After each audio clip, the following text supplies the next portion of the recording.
Like all things in life, nothing is linear, whether it's careers, health, finances, and relationships are no different.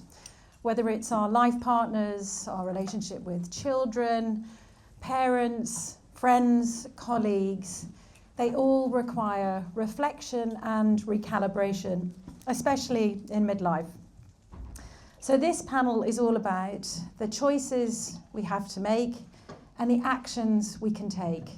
And as ever, there's much more in our control than we consider. So how do we nurture the relationships that reflect truly who we are and what we want? And how do we create a life that's abundant and joyful because of those relationships, and relationships in the broadest sense? Sexual relationships, intimacy, emotional security, sexual liberation. And on that note, a nod to the rules of engagement of this panel that Sarah also referred to. We're working under Chatham House rules. The filming is purely stage alone, and that's to ensure the confidentiality of our audience. So please feel free and safe to ask any questions at the end of the panel, and if not, then most of them are available for the rest of the morning. I know Veronika has a hard stop because she's attending the graduation of her students. So, to help shape that reflection and help us consider some practical ways in which we can reflect and calibrate, I'm really delighted to have what I can only describe as three rainmakers on the stage: Emma, Kate, and Veronika. Each distinctive in their respective areas of expertise, but together they provide us with a very powerful combination of perspectives, ensuring a really lively debate on this hot topic of relationships. So please let me introduce them one by one. I'm going to start with Kate. Kate Muir in the middle is a writer, broadcaster, and women's health campaigner. Kate produced 2 documentaries for Channel 4, presented by Davina McCall, on the menopause. And it's fair to say it ignited a national conversation and debate. Kate is the author of Everything You Need to Know About the Menopause But Were Too Afraid to Ask, Everything You Need to Know About the Pill.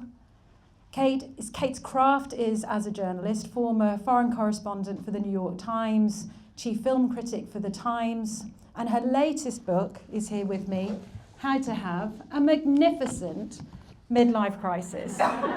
What a title. And in this book, there is everything you need to know about navigating what Kate refers to as the spaghetti junction of relationships midlife. Everything from nurturing those relationships, how to have a better sex life, how to take advantage of the rewiring that takes place in our brains midlife, and much, much more. Kate invites us to look at midlife through the lens of I knew I'd have to refer to this. Biopsychosocial. See, I tested myself to see if I could remember that. So if you need to know more on that, look at Kate's book and no further. Veronika Kloucek is a senior psychotherapist, a writer, a lecturer, and founder of the Village Clinic. She leads the clinical team specialising in relationships, emotional burnout, and the pressures of modern day living, and much more.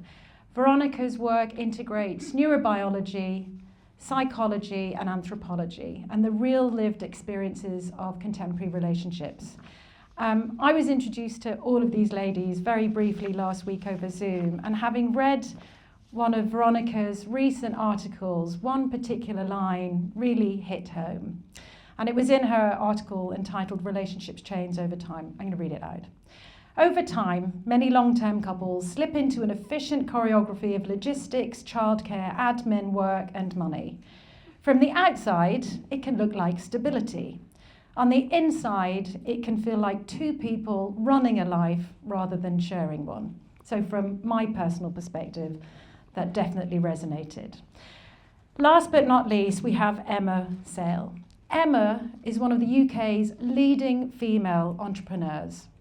She launched Killing Kittens in 2005. Today it is the KK Group, which is less a collection of brands. It's more a collective movement that is dedicated to empowering individuals to embrace their true sexual selves. From Killing Kittens parties to KK cruises, dating apps and online communities, Emma creates spaces in real life and online that allow and empower people to embrace who they really are, their truly authentic selves, without fear, without shame, and without judgment. Emma has over 150,000 members worldwide, maybe even higher than that now.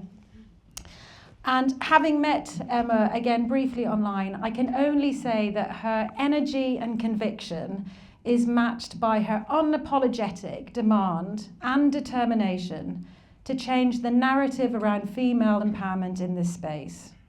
And again, looking to a quote, my little bit of research on Emma's business, I think one of her testimonials from a member speaks volumes. Here we go. Killing Kittens is revolutionary, and for me, after years struggling to find the words and courage to go for what I want, it's a way for me to finally say, this is what I want out of my sex life, and this is me going for it. So I think you can agree in their respective areas we have rainmakers, so let's get started. So first of all, we wanted to look at the power of culture and society, and I'm interested to ask the panel, what role have societal and cultural norms played in shaping our relationships? And what can we do to recalibrate and repurpose them for the future? And I'd like to start with Emma. For me, I think it goes back to absolute basics of, as little girls, what we're, how we're treated. And, you look back, and I look back at being a little girl, and it was sort of be a good girl, keep your legs closed. Don't be opinionated, don't be bossy, don't be aggressive, it's sort of, boys can be boys, they can do what they want, and that, just sort of keep quiet.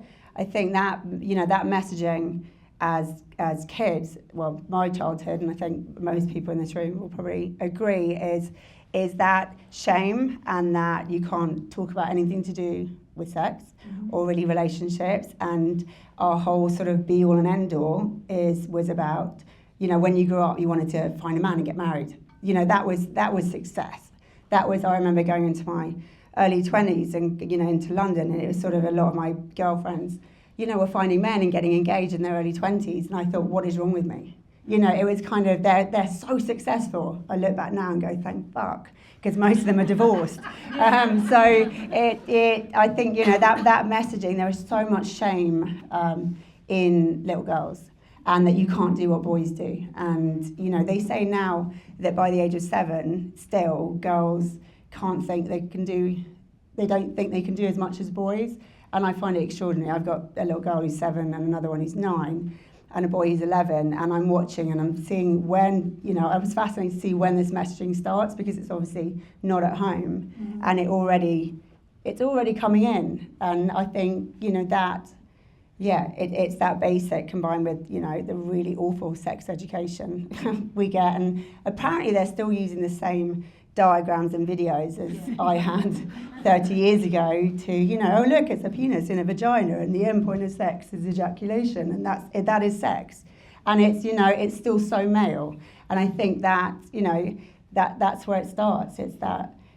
It's that shame and the messaging that we are second-class citizens, who our whole be-all and end-all is for men.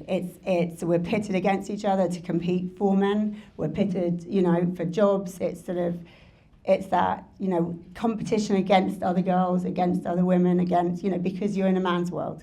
And I think that, to me, is where it starts. So just to, is this on? This is on, yeah.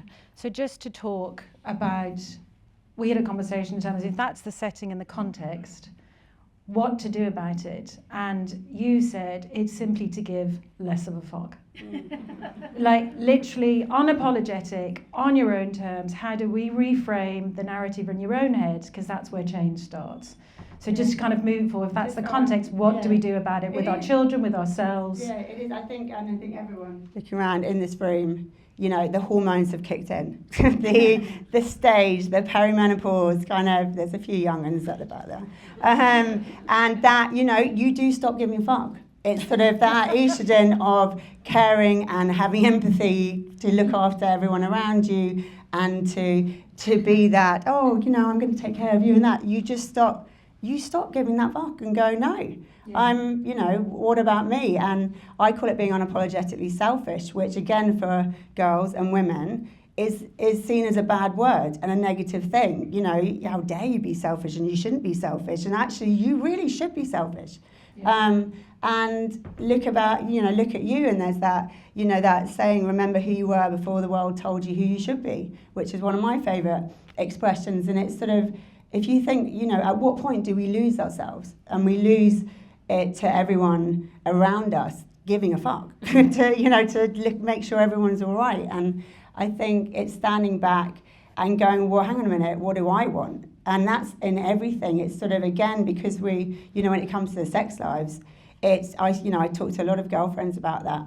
And they're like, well, I have no idea what I like or what I want, because it's never been an option. It's never been something that you're told you can have an opinion of. Yeah. And actually the, you know, female pleasure, and it exists. And, you know, and so it's sort of, well, they're like, well, where do we start? Where would you possibly start to go, well, what do I like, when it's never been something you're taught or an option or something you feel you can think about? Yeah. So I guess it is that pause and reflect and just simply ask yourself the question. If I can move to Kate from kind of the research and your work in developing the books and the documentaries, the societal shaping, and then the actionable, what we can do to requip our thinking and reframe. What's your perspective? Well, I think we need to recalibrate our sense of time at this point. And we've all looked at, you know, we get to a certain stage, we produce our children, we retire or whatever, and now we are looking at a different sense of time. And from the age of 50 to the age of 80 or 90, we are going to have a second life, or if not even a third life. How are we going to conduct that life in our relationships, in our work, in the way we're going to change the world? And I think all of those together, be they work relationships, friendships, sexual relationships, really important. And the other thing I've realized, because obviously I had a complete car crash, so I was able to write the magnificent midlife crisis book, but I managed to get divorced. My mum died of Alzheimer's. I lost my job. I had a menopause that came and hit me like a truck, and I didn't know what was wrong, and I lost my memory. So those 5 things happened to me roughly in the same couple of years. And basically, once I had met hormones and indeed psychotherapy, I came out the other side as a different person and a more honest person. But it was a real crisis. And you know, I expected my relationship to last forever. My 25-year marriage to quite a nice man who wasn't that bad, really. And as it turned out, he was absolutely the wrong man for me at that point in my life, because, you know, we met when we were 25, and we changed so much over these years. And I became more radical, and he became less radical. You know, he wore more waistcoats. And so, I know that happens to so many, but the assumption that we will remain the same person for 25 years and not grow up. Yeah. And I grew differently. And I don't think he realized that. He just thought, and I didn't realize that until I kind of poked my head above the water. So I think that's really important. And to think about, you know, maybe having a 5-year plan or a 10-year plan around your relationship, and I think you could probably talk more about this, but stopping and questioning and rebooting it at 50 together with, you know, whoever you are with, or, you know, even friendships. I think we really need to stop and look and consider a second act. And I love the idea of a second act in all the bits of our lives. I think what's really interesting on that note, and this will play to Veronika's area of expertise as well, is what that looks like to the individual and the couple, and what that health check reboot looks like. So Veronika, can you give us an essence of what you see in your practice, whether it's at an individual level or at a couple level, on those expectations, whether you get to the car crash or whether you look at reframing to consider what the next chapter looks like for you, either as a couple or as an individual? Is this? Yes. Well, it's really interesting hearing all of that because I work with people across the lifespan. And so I see individuals and couples at different stages of their lives. And I think that makes me reach out into a larger perspective to really understand sort of what happens across the generations. And for that, what I think what often gets missed in our conversations is that love, sex, partnerships, when we think about that, we must consider culture, we must consider also our biology, right? The cultural waters we swim in and the biology that we actually carry. Kate, you also are very much concerned about hormones, neuroscience. So we know our nervous systems thrive by connection, are wired for connection, yeah? And when you think about that, that this is so central to us, what does that mean? If you reach even further back into our 300,000 year human history, originally we started out being carried in a community. Bonds were individual bonds, but in a community, and that was long before we settled down and became agricultural hunter-gatherer communities. They used what is termed allo-parenting, which is really the communal parenting, the coming together, the shared caregiving, shared labor, mutual protection. Those were the big themes, right? But fast forward to where we are now, right? Through industrialization, through mobilization, where we are now, we've become more nuclear, especially in the West. We're an individualist society, not collectivist culture. So for us, and then if we narrow even down, what happened over the last 50 years, and I love, it's much like my son, I love looking at statistics and research to get a bit of a sense, to put a perspective to all of this. So 50, 60 years ago, women by and large were the possession of a man, right? In terms of you got married, it was all about duty, it was about endurance, very much religious norms, societal norms. The messaging was very much about, well, be the good housewife, be the good wife, in a way. And we weren't encouraged to really question who can we be, who can I be necessarily. So the question we asked is, who do I need to marry to have a good life? So it was more about, am I going to marry the bricklayer? Am I going to marry the doctor? No offense here to anybody, yeah. But the idea was, what life can I get? And therefore, we developed very rule-bound, very duty-bound. And the way we developed, I guess, is also with a great tolerance at that time for dissatisfaction. Now, fast forward to where we are. We produce, but what we do know, looking at the statistics, that I can't remember what I looked up, I think 50 years ago, we used to marry in our early 20s, both men and women earlier than men, but about 80%, 90% got married. Therefore, if you look at the divorce rates, they, I think, skyrocketed until the 80s, 90s, and then they started to come down. Why? Because the children of that generation started to sort of delay the whole project or avoid the whole project of getting married in the first place, right? Started to ask questions. We created, over the last 50, 60 years, all sorts of forms of family constructs, single parenting. We have IVF these days. We don't even need a partner anymore. We have patchwork families, and the children of those generations, so say in their 30s now, they started to say, well, I definitely don't want to do the mistakes, whatever they were, of the past.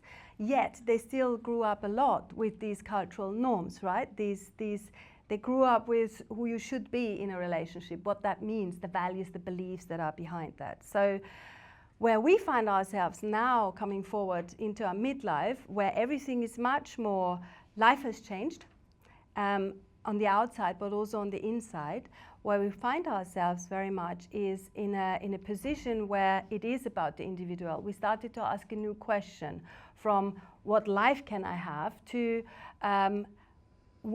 how can I find fulfillment in this relationship? Mm-hmm. It's all about how can I be more of myself?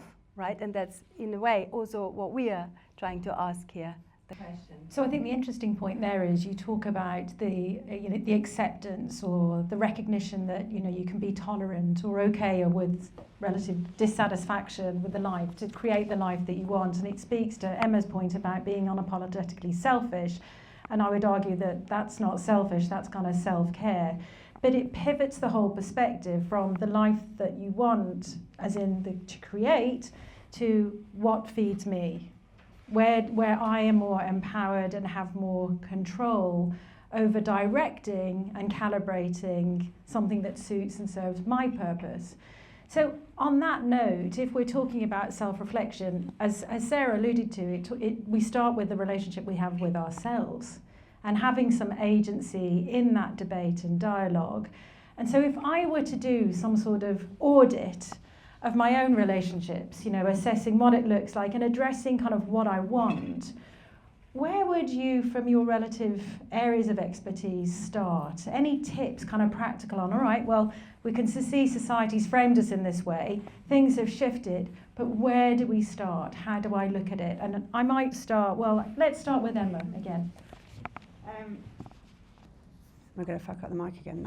No. I think with all relationships, and I say as someone earlier talking to, are they good for you? And and that's the thing, is are they good when you leave that person, whether it's your other half or friends?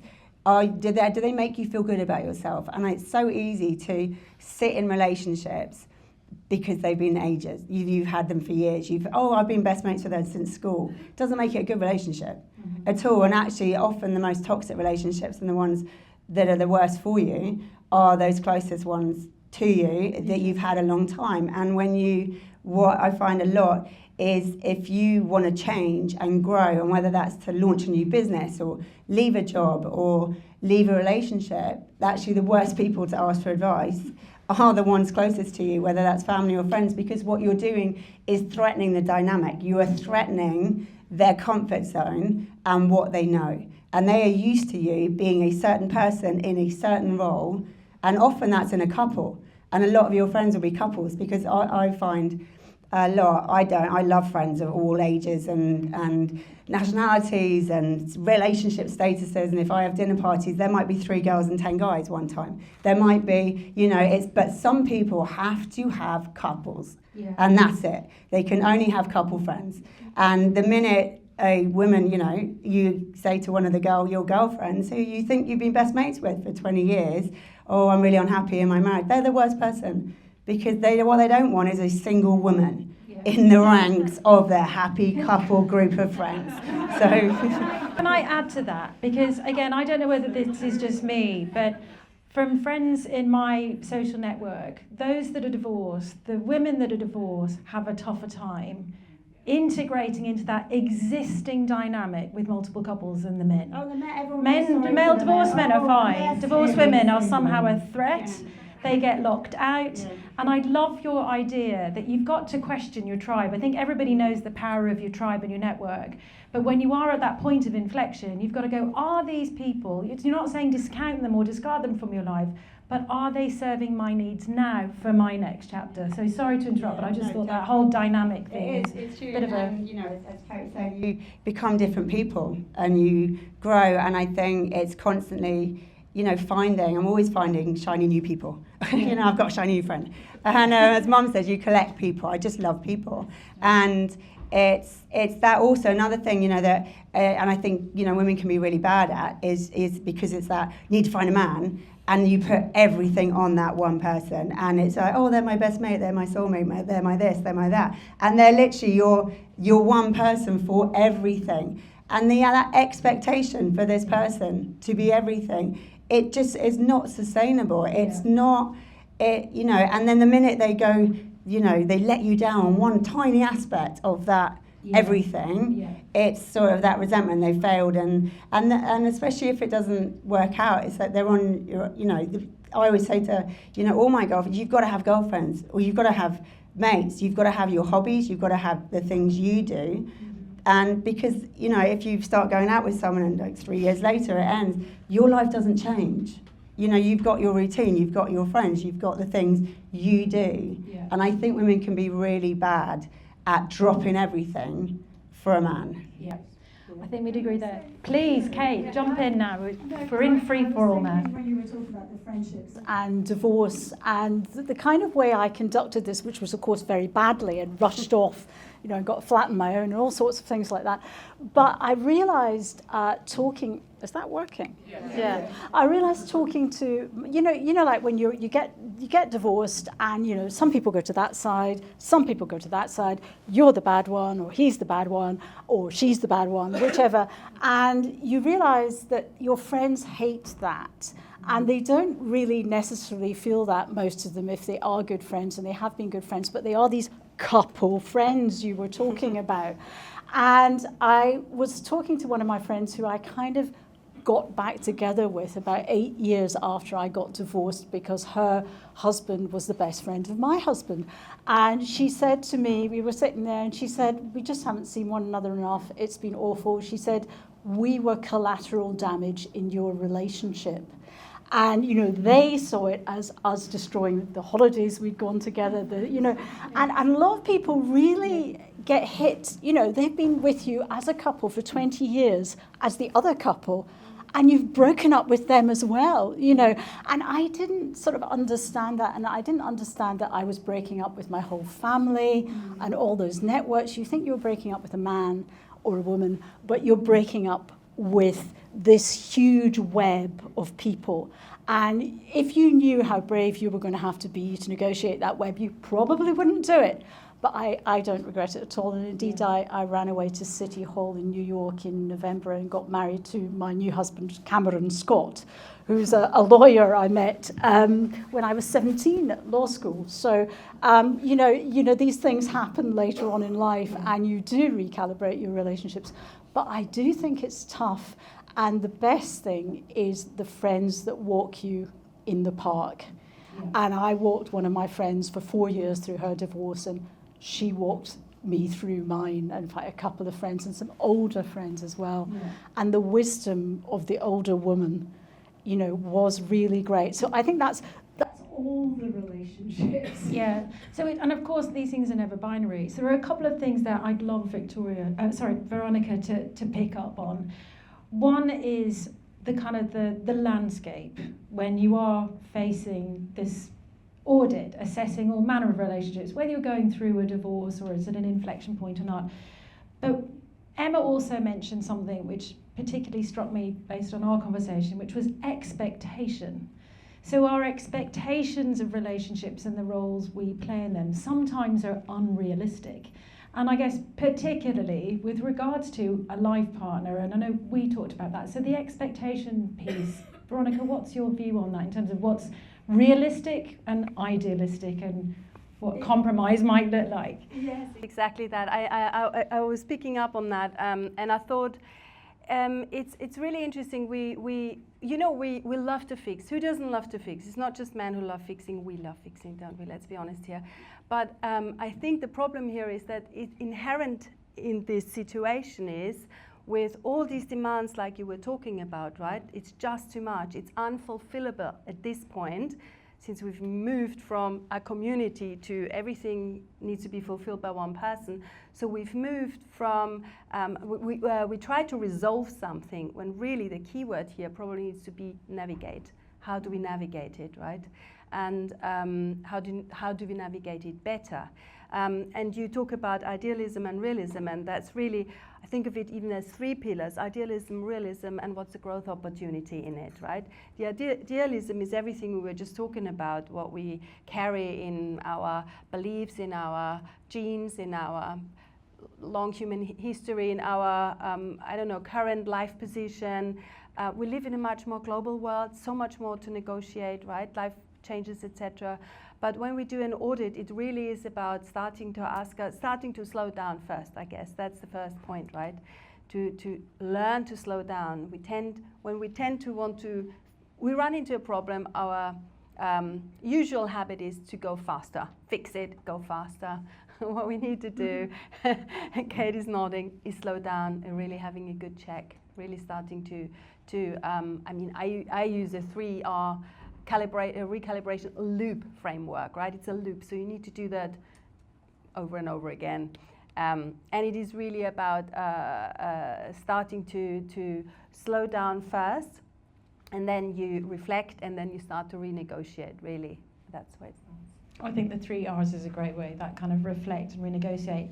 Can I pivot now a little bit, given that we have huge amounts of research and expertise across the panel, but particularly from your research, Kate, that underpinned the documentaries in the book about perimenopause and menopause. What is it that happens during that stage of our life, mind, body and soul, that impacts our relationships? Well, menopause is just a massive metabolic and neurological event, which we didn't talk about till recently. But I mean, we completely rewire. And I think perimenopause is the worst bit of it. It's like menopause's dastardly little sister, because it sits there, you don't know it's happening, you've still got your periods, and in fact, your hormones are doing like this. And since we're within an intimate audience here, I should also mention the perimenopausal sex surge. Oh, I'm still waiting for that bit. I'm on the slump of like, don't fucking come near me.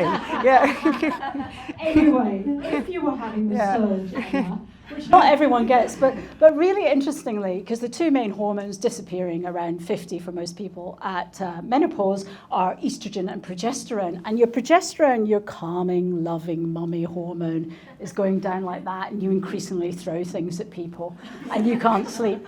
But your estrogen, really weird when you look at the graphs, is going up this high and then down to here and up this high, and that's why you have these sudden enormous periods and then nothing for 2 months. So it's just completely chaos for half of women. They get these kind of surprise periods from hell. And so your estrogen is doing this, and when it does these huge peaks, which can be much, much higher than your normal cycle, a lot of people do experience a perimenopausal sex surge. And in fact, there's a great book by Miranda July called All Fours, which I do recommend to you, which focuses very strongly on this sex surge and a woman who gets in her car and drives away and kind of has a new life. So there is that sort of madness, but there's also, at the same time, you've got all that going on. For a lot of people, your sex drive goes down the drain, and it's hormones, it's need for vaginal hormones, it's vaginal dryness, it's pain on sex. There's a whole other horrible element to that can be easily solved with vaginal estrogen, of course. And, you know, nobody tells us. Everybody in the room should know that the collagen in your body goes down by about 15% when you go into menopause, because your estrogen is gone, and your estrogen works with your collagen. And of course, we are spending 50 quid on creams for our face. We are spending absolutely nothing on creams for our vagina. And we should. And it shouldn't really be creams, it should be vaginal estrogen, which is super safe, even if you've had breast cancer. And it brings back the tissue, it brings back the collagen, and if you're lucky, it also brings back your sex life. Because 51% of women in the polls we did for those Davina McCall programs said to us, menopause has profoundly affected my sex life in a negative way and my relationship. So I constantly meet people who are struggling, and that is one of the simple little things you can do to make such a difference, and possibly also take testosterone. But the other big thing that's happening is your brain is completely rewiring. And there's been all this stuff in the papers this week about our grey matter going down in menopause, and I'd like to say that study is it's full of sloppy holes in the science, and I'm going to write about it on Friday at my Substack. But anyway, what happens is your grey matter does go down a bit in menopause, but it also starts to come up after perimenopause for many people. And a wonderful woman called Dr. Lisa Mosconi has written a book called The Menopause Brain, and she is the sort of most advanced menopause neuroscientist and has done the most research, way ahead of us, and she's in America, and I've interviewed her. And basically, when your grey matter comes back, you might come back a slightly different person. It's probably why we were witches and crones and healers, all the things we did in later life in the past when we kind of came out the other side. And the other thing worth knowing is to keep the energy up in your brain. It is really, really useful to have your hormones back if you can, in terms of longevity, in terms of dementia, in terms of brain protection, but also just in terms of keeping your memory and your joy up, because estrogen and serotonin are deeply connected in your brain, and it really, really is worth thinking about looking after yourself, looking after your body, looking after your hormones so you can look after your relationships. Perfect. Thank you. And that, again, is about this unapologetically selfish self-care, but also particularly what I was so encouraged. I had such a lovely Friday afternoon talking to these three on Zoom, doing a quick intro before the panel. And you can feel like it's just a downward spiral and it's a bit of a slippery slide and you do your best. And there's such optimism in the potential of recreation and reframing if you're armed with the right knowledge and education. So hats off to you, Kate, for being that campaigner and, you know, providing us and democratising all this knowledge. But I know, Veronika, you are keen to comment on what's just been said there on the brain or the menopause or sex or whatever you need to talk about. It's all going on now. That's all I wanted to do. I want to add to that because just as you were talking and you're talking about the neuroscience, our hormones and hormones in the brain, it really is important to remind us all that in a way the biggest sex organ that we have is the brain, not necessarily genitals. And I think there are a couple of other hormones to throw in the mix, right? Which is really a dopamine and, God, now I forgot the second one. Oxytocin. And they are very much stimulated by something else. They can be stimulated by touch of the genitals, physical touch, hugging together, all these kind of things, like the caressing of each other. And I think that's relevant because that ties into another topic, which is, I didn't mention my first R, which is regulate, which is the most important, right, out of all of them. And it does something, it brings the safety into sex, if you see what I mean. So if we are able to down-regulate, right, connection is the piece that we seek ultimately. And through that, the connection we achieve when we feel sufficiently emotionally safe. Now, for sex to have and be fun, we also need space and play and the creativity of it. But there's something about feeling regulated enough, right? Doesn't have to be super calm and so now. But do you mean by regulated the ability, because I understand it as a term in psychology, but just for everyone's benefit, regulation in terms of taking the time and space to reflect, be present, just to slow things down, or just feel and to be present in myself. Got you. Yeah, okay. To be really perfect. Online, to feel switched on and online and not running on either the anxiety, arousal in the sense of anxiety arousal, to not be acting on top of myself. I think, didn't you say that earlier, Emma, you were talking about, you know, the selfishness, need to claim it back, right? It really is important to say that this is what it's about. It is the willingness to step to really want to be myself at this point and stop performing. Oh my gosh. Makes us perform.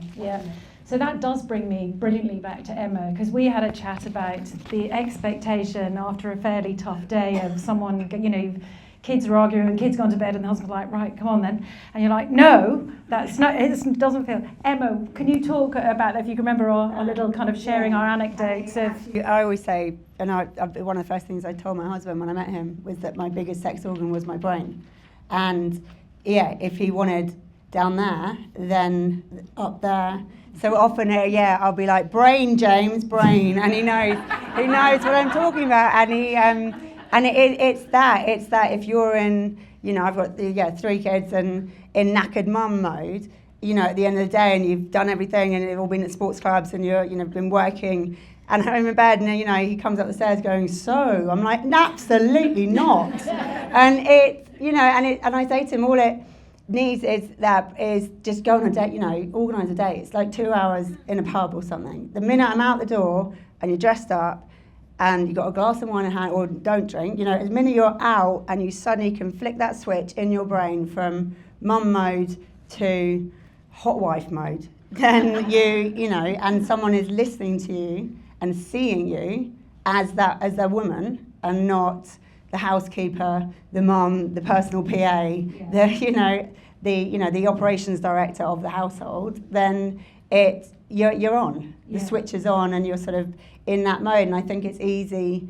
You read a quote that you had said in an article about, I can't remember what it was. It's sort of running the lives rather than sharing it, and it's very easy to get in that rut of we're running. It's like a business. You're running your business, and you've got a CEO and you've got an operations director, or he's more like the water boy a lot of the time. But so I'm trying to get him on the COO level. It's taken a while, and it's a slow process, and that's it. It's sort of. But I guess we also talked about that, and we can sort of contrive, we get into that zone, we regulate, we reflect, renegotiate, we kind of set the terms. But you also talked about that, just the power of communication, which I think is so blindingly obvious, but often the hardest thing to do. It's like, how do you if you've had a decades-long relationship and you're feeling that point of intersection or inflection, where you're like, this isn't kind of serving me well. How do you sit down? What are the words? Or where do you join? Maybe it is the KK group, to open up the dialogue and make yourself open and curious to exploring something different, taking a risk, whether it is about sexual intimacy or anything else for that matter. Any kind of tips? I mean, maybe even particularly from the business's perspective. Yeah, we see a lot of what we call midlife women single who are coming out of divorces and or just trying to find themselves basically, and thinking actually, okay, we've got a voice now, and it's our time to find out what we want sexually. So we have a big surge of that, and couples who again have navigated that of running a household, going, hang on a minute, let's look at ourselves and be selfish together and do things together. And often it's not a hard a real harsh, abrupt conversation. It's more, I've heard the people go, oh, I've read an article about this, and engaging their reaction and going, oh, I've been interested, about this, and what about going on a date night to one of these events, but we just go as if it's a date night and don't get involved, and we go out for dinner and we pop in and we can pop out at any point. And it's that sort of, because again, with our brain being our biggest sex organ, it's why 50 Shades was so massive. Because we see it all, we visualize, it's the touch, the feel, the smell, the ambience, everything in our brain that turns it on. It's not like a lot of porn, which is brightly lit, and so it's very different to men and women. With 50 Shades, you could read it, and your imagination turned you on and got you in, in that mood. So it's sort of just putting yourself as a couple or as an individual in an environment that is empowering and sexual and sensual can, again, flick that switch. Yeah. So, but it's making the effort, and it's easy to get in a rut. Yeah. It's easy to go, oh, we haven't been on a date in 6 months.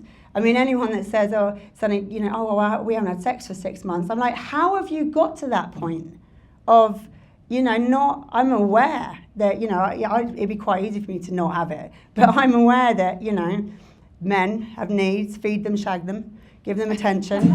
And that's not being and I love men. But it's sort of, we overcomplicate life as women. We're like a plate of spaghetti. Yeah. They are like an ice cube thing of compartmentalize, ice cubes. It's sort of, for us, it's way more complicated. To them, it's simple. And I'm like, no, we need sex. Yeah. It's sort of that communication and even perimenopause. It's sort of, I'm 4 years into it, and the first couple of years where I was just paranoid, or who's trying to steal my business, and what everything was so heightened, and but we laugh about it, yeah. And I think it's important to be aware, and a lot of people aren't aware of the decade of perimenopause. People think, oh, it's menopause, it's a year. I still have friends going, oh no, but that just happens when your periods stop. I'm like, no, that's I compare it to birth. You've got active birth, and then you've got fucking labour. And it's the labour that is like perimenopause. It can last, but people only ever talk about the birth, yeah. Which is like the menopause. Yeah. It's a journey. Yeah. So it's that, but we laugh about it. It's like, you know, I'm due on in about 3 days, so he only has to breathe near me, and I want to stab him with a fork. But I will tell him. He'll be like clicking his fingers, and I'm like, seriously. Yeah, but that's really important though, because that's the communication. It's also the humour, levity, and acknowledgement and awareness. Veronika, you wanted to comment or add to something that I saw you kind of flinch when you saw women as spaghetti and men are an ice cube, and I was like, the psychotherapist is definitely going to have a point of view on that. I think more to the point of what can we do, right? I think it's two things that we can do essentially. We can ask our partners questions that we don't think we know the answer to already. Don't know. And then actually listen. And I suppose the second thing is asking ourselves better questions, much like you were saying, much to your point, you know, what is it that I really want from life, from sex, from whatever it is, yeah. Kate, would you like to add anything on that in terms of the reflections of what to do, how to have those conversations? With a partner or with everyone? With a partner. I think we're talking about partners now because we're on the subject of sex and all that sort of stuff. I suppose that this is not my kind of absolute, because I'm more interested in the kind of hormonal aspects. I'm not really on the psychotherapeutic aspects. But my strong feeling is with a partner is that you should check in all the time, and that you should sit together every so often and go, what is our 5-year plan for our lives? How are we going to have sex? And I think also one of the things that doesn't go mentioned in the midlife room with a partner is many people I talk to have partners who have to use Viagra or Cialis to have sex, and it's about 10% or something even more than that. And you have to schedule that date on a night where they're not going to have the Viagra hangover the next day.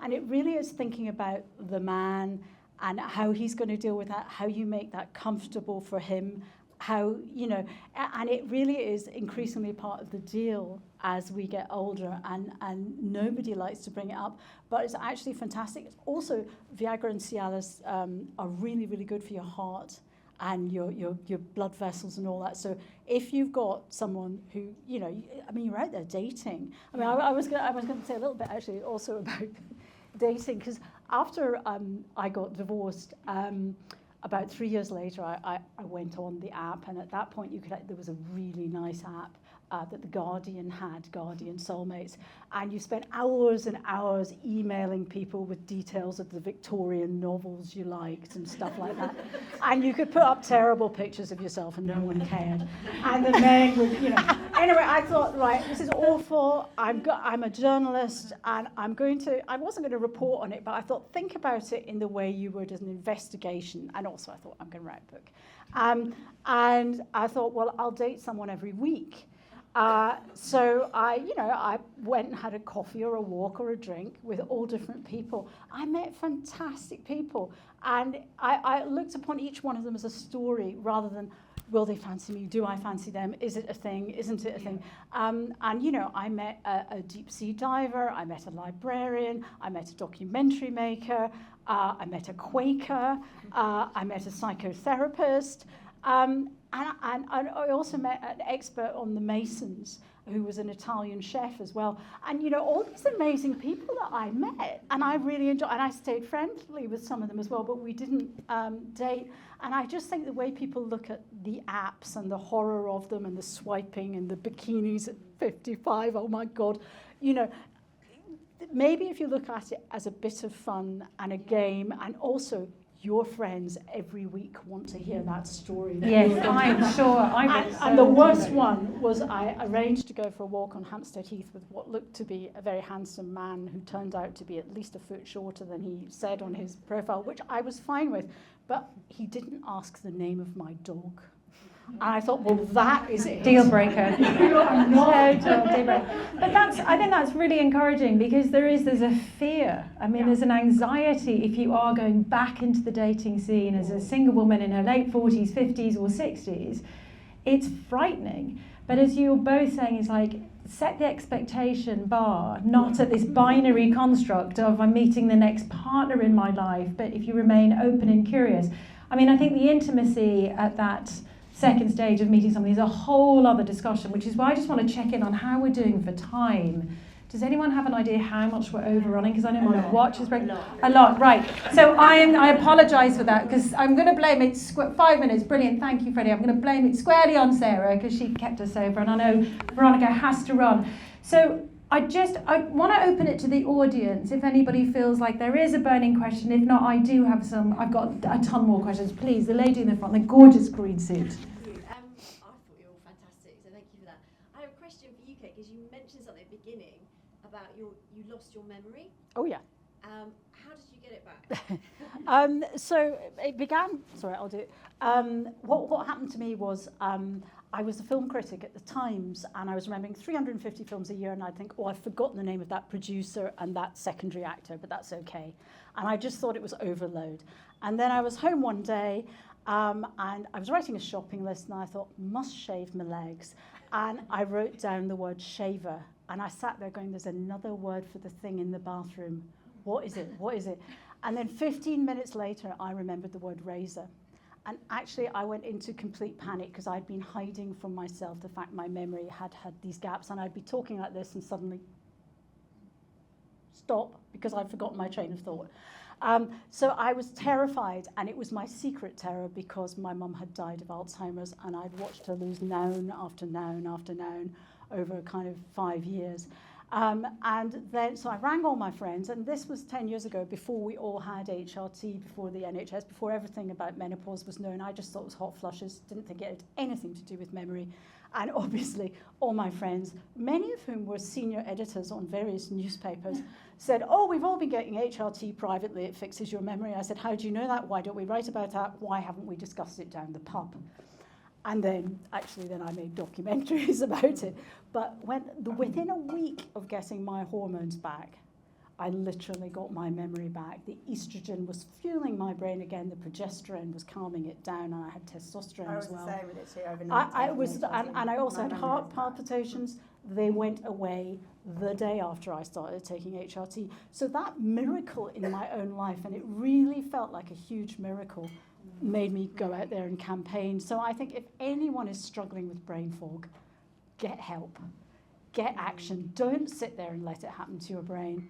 Don't think it will necessarily go away, because you can make a big difference. And don't listen to the headlines, because I know we both feel very passionate about the Panorama programme that really threw Dr. Newson under the bus and was wrong. So I think, do your research, and you've got some major experts on there. Any other questions? We had one at the back. Sorry, we'll come to what lady at the back. I've got a question for Veronika, actually. You talked about grounding yourself, and, with anxiety, you kind of go all over the place. Do you have any tips or techniques for how you can bring yourself back and ground yourself? Yeah, I suppose there is a whole, you can think of it as a whole emotional regulation toolkit, if you like. And it's as simple as the good old breath, several breath exercises there are. But the principle is simple. You want to activate your parasympathetic nervous system, or more, like bring it more up. And the way you do that is by elongating your exhale, slow exhale. Sometimes it's called the 7-11 breathing, any of those kind of things. But the idea is to slow it down. Sometimes that can be activating for you. So if this is more, you don't want to do any of that, you want to try and use distraction techniques, cognitive distraction techniques. You can name things, you can name colors. It's about learning to slow down, those kind of things. And then there is stuff where you can literally go take a half bath, cold, change the temperature basically, right? Wash your hands or something like that. So loads of things. I would say the idea is use your body to access your mind, to calm your mind. Thank you. Lady at the front, I'm sure one quick last one, and then we'll wrap. So my question's for Emma, but first of all I just want to say to Kate, so I'm on my 20th wedding anniversary now, and my husband wears an awful lot of waistcoats. We can't discriminate against waistcoats. Why I come back This is an inclusive environment. All clothing and apparel. Yeah. We're definitely on a journey that you described, and I do love Dini, so I've got 5 years. Brings me back to you, Emma. So you talked about the fact that you've got young kids. And I asked my husband a year ago when I first heard about killing kittens, I said, have you heard about killing kittens? He said, yes. And I said, why? And he said, everyone's heard about it. I said, not me. Anyway, and that opened a question. I'd read an article a while ago before that about hedonism, a club in Jamaica. I mean, anyway, anybody can look it up. And we discussed that. We're very open. I'm very open about my poor husband on Instagram, so this is where this is going. And I had thought killing kittens would come in our empty nesting era. We've even discussed it. I've got 13-year-olds, so 5 years, we could get in there just in time. And actually recently my middle 16-year-old said to me, please Mum, don't go crying on TikTok. My mate saw it today and I'm coming later. You've got young children, do they all know about killing kittens in the I mean, some may be too young, but do they know, are you very open about that to your family? Yeah, do you know what, so I don't have to wait 5 years as well. No, we're open in sort of age appropriate way. I've always said I will never lie to them. So the 7-year-old is like, she walked in, I was having pee the other day, she went, have you got your period? I went, no, not yet. She went, yeah, it's due in a few days, isn't it? Because it's like once a month, isn't it? You know what I mean? It's like when things come up, and the 11-year-old boy knows about killing kittens, doesn't know all the ins and outs, but also we've got so many different things, like the cruises and the retreats and, the app and stuff. So he knows it's sort of adult and there's sex, and but also they know. The little one is like, oh, everything Mum does is so that girls can be like boys, and can be, because we've got the sisterhood as well, which is like doing crazy adventure races with women business leaders and stuff for charity. So it's sort of, I say, like empowering women from the bedroom to the boardroom is kind of all the things I do business wise. So it's sort of kind of packaging that up. I mean, we've had, my son on a tube was like, adult toys in every room, Mum. I went, what are you talking about? And he had my phone, and it was a Daily Mail, and the headline was adult toys. He went, what are adult toys? And I went, it was a packed tray, and I went, just toys that, adults play with. He went, sex. And I went, you'd like together, adults as a couple, or, or on your own. And he went, I thought I'd left it. And he went, like them, and he'd Googled adult toys, and the images were, so it's kind of as things come up. But again, saying about humour, when you add fun, that's the thing, you've got one life. And if you can't have fun together, and that's in any relationship. We were saying earlier about, the question when Sarah said, what's relationships to you and me and Kate? I went, I just want every relationship I have to make me laugh or have fun, and make me smile. And that's it. I just think if you're not having fun in your relationship and you can't laugh about the really shitty stuff, then, and I think if you start laughing about it, then it's an easy way, by making a joke of things, to bring up the shit stuff and start the conversations. Well, I'm gonna pause there, and what a great note to end on, because I think that's it. It's about creating relationships that we said at the beginning that are fun, joyful, and abundant in life. And I just want to thank everyone. I want to apologise for running over, but we've had a fantastic discussion. Thank you for your time and your questions, and hopefully a lot of food for thought for everyone in the room about relationships. Thank you.